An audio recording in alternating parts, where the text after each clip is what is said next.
আসসালামু আলাইকুম। আজকে আপনাদের সাথে খুবই সুন্দর একটি কেক ডেকোরেশন ভিডিও শেয়ার করতে চলে আসলাম। এই কেকটি একজন প্রবাসী ভাইয়া অর্ডার করেছিলেন।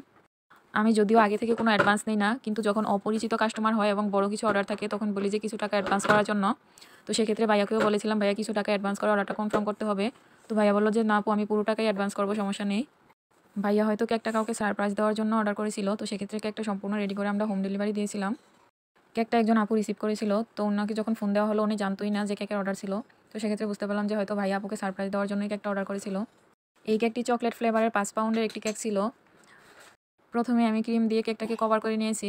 এখন 6B নজেল দিয়ে হচ্ছে কেকের বর্ডারগুলো দিয়ে দিচ্ছি। কেক ডেকোরেশনের ক্ষেত্রে কেকের বর্ডার না দিলে কেকের ডেকোরেশনটাই অসম্পূর্ণ লাগে।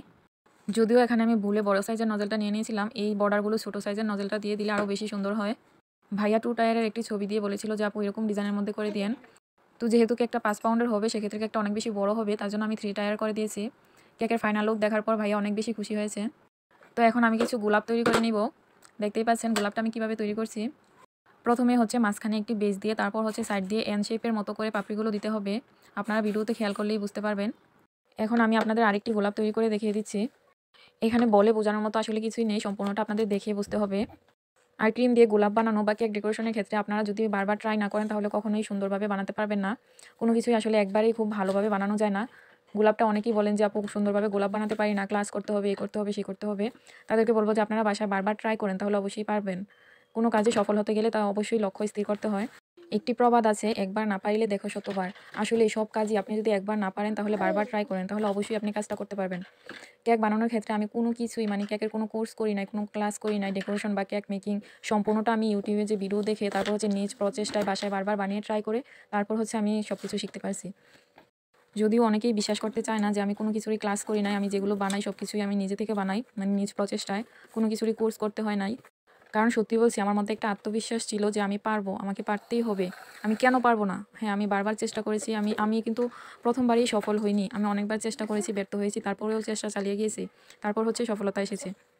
তারপরেও আলহামদুলিল্লাহ, আল্লাহ তাআলা আমাকে যথেষ্ট জ্ঞান বুদ্ধি দিয়েছে বিধায় আমি পেরেছি। আমি যতটুকু সাহস নিয়ে আসলে কাজের মধ্যে হাত বাড়াই সেটা কিন্তু অনেকে পারে না। আর সেক্ষেত্রে অবশ্যই পেছনে একজনের সাপোর্ট থাকতে হয়।